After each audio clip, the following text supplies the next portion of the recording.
There are no secrets to success, just things you haven't learned yet. And once you learn them, it's up to you to apply them. I'm Jamaal, aka Boss Eagle, Billboard-charting hip-hop artist and music business coach. Join me as we talk digital marketing, social media, technology, and more, and share interviews with industry professionals to help you unlock the secrets and take control of your music career. Because we are the new music business, and this is the Indie Musician Secrets Podcast. What's up, and welcome to the Indie Musician Secrets Podcast. I am your host, Jamaal, aka Boss Eagle, Billboard-charting hip-hop artist and music business coach at Business Minded Musicians. I want to welcome you to today's episode where we're going to be talking about how to know if you are a sellout. That's right, how to know if you are a sellout. But before we jump into that, I do just want to remind you that you can download and listen to the podcast on all of your favorite platforms. Also, don't forget to rate and review. That would be great, and that would help us to continue to move the podcast forward. So without further ado, let's dive right in and talk about how to know if you, as a music artist, are a sellout. I actually was just recently at a venue and I heard an artist say this. And the reason for that was this artist said that they had recently gotten a 9-to-5 job. They just gotten a 9-to-5 job and said that, I'm a sellout. I sold out. And I'm thinking, oh, like what venue? Congratulations, But they said, no, I sold out. I got a 9-to-5. This artist said this multiple times, and it just really stuck out to me because I am an artist, as you all know, and it just got me thinking, and I wanted to just create an episode and just talk about this a little bit because I wonder how many other artists out there feel the same way. So the question that I think that it poses for me is, why is having a job considered being a sellout? Why are you a sellout? Because you have a 9-to-5, or because you have a traditional job, or because you do something to make a living while you're working on your music career? And I think that part of it, honestly, is that it's an old mindset. To be perfectly honest with you, I think, as Ari Herstand would talk about, it's that old Uncle Joe, right? That old Uncle Joe that's in the back of our minds, that old Uncle Joe that sits around who probably gave up on his dreams and who has been telling you, well, if you haven't made it, by the time you're 25, if you're not famous by the time you're, in your early 20s, it's not going to happen. And old Uncle Joe doesn't know what he's talking about. Old Uncle Joe has no idea about the new music business. Old Uncle Joe is used to 8-tracks and vinyl and cassettes and the old recording industry model. That's just the reality. Uncle Joe doesn't know what he's talking about. I think it also, part of that old mindset is why we think that we're a sellout if we have a job is because we have this aversion to anything that even remotely seems like it's corporate or the man, right? Because we have gotten these mindsets for ourselves that like anything that resembles a suit and a tie, it's bad, it's wrong. Like we can't be the man, right?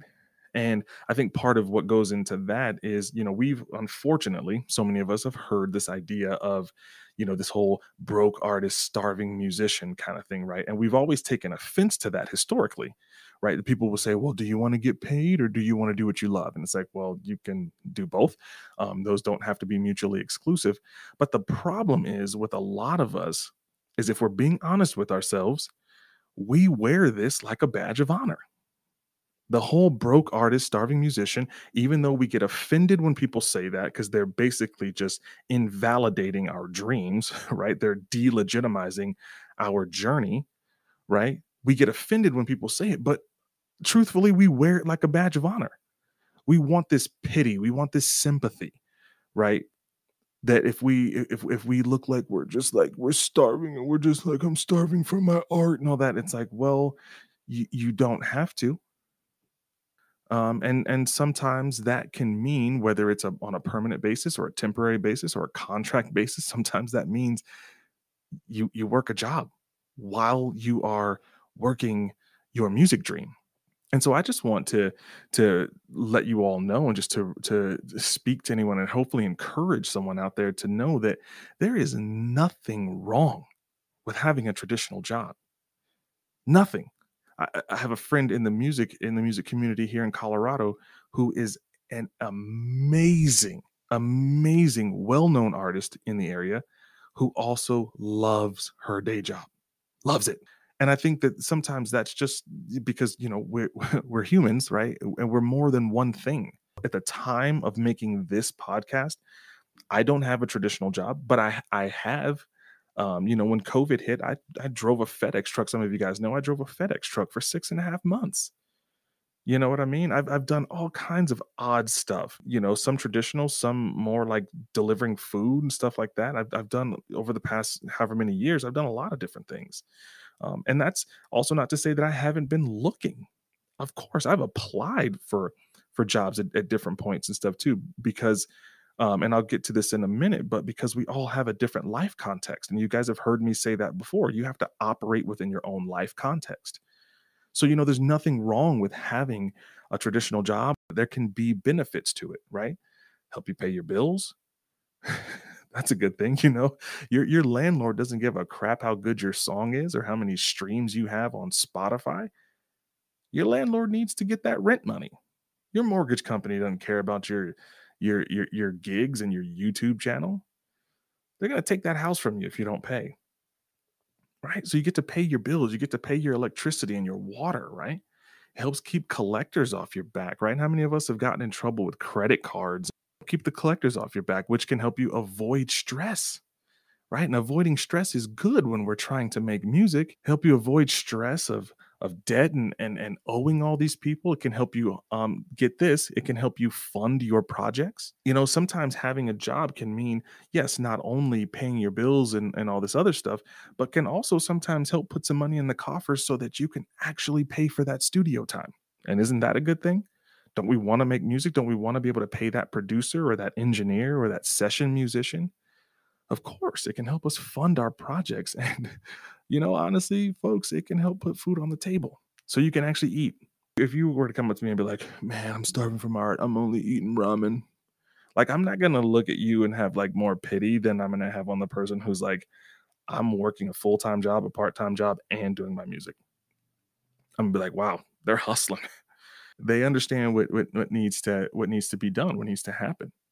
And another benefit of having a job, honestly, is that you have now a built-in new group of people to share your music with, to share your upcoming shows with, to sell your merch to.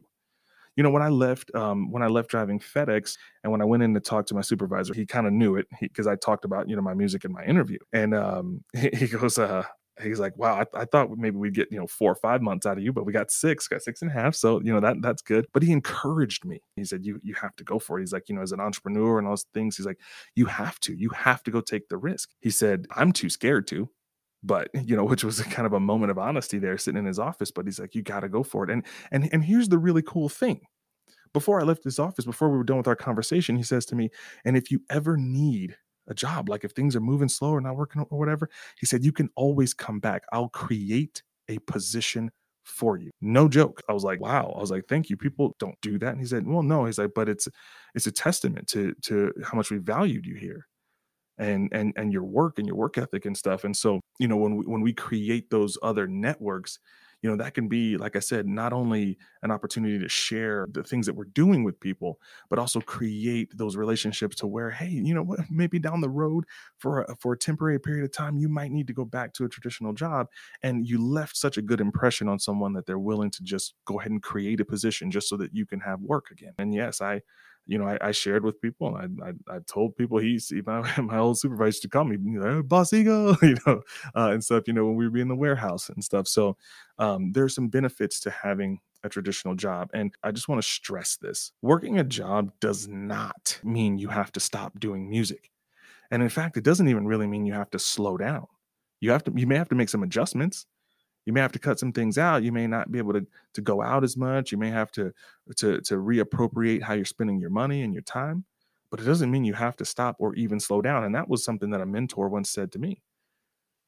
It's like, it doesn't even mean that you stop or even slow down what you're doing. You just become more efficient about it. You start really looking at your day and figuring out where you need to put those hours in to pursue the thing that you are wanting to pursue.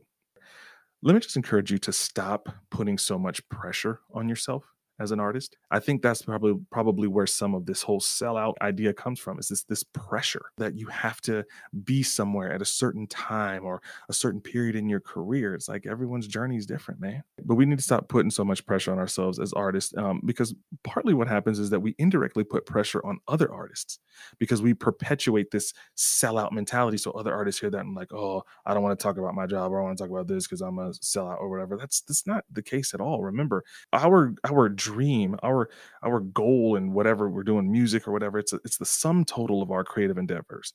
And we have to remember, we have to operate within our own life context. My life context is different from yours.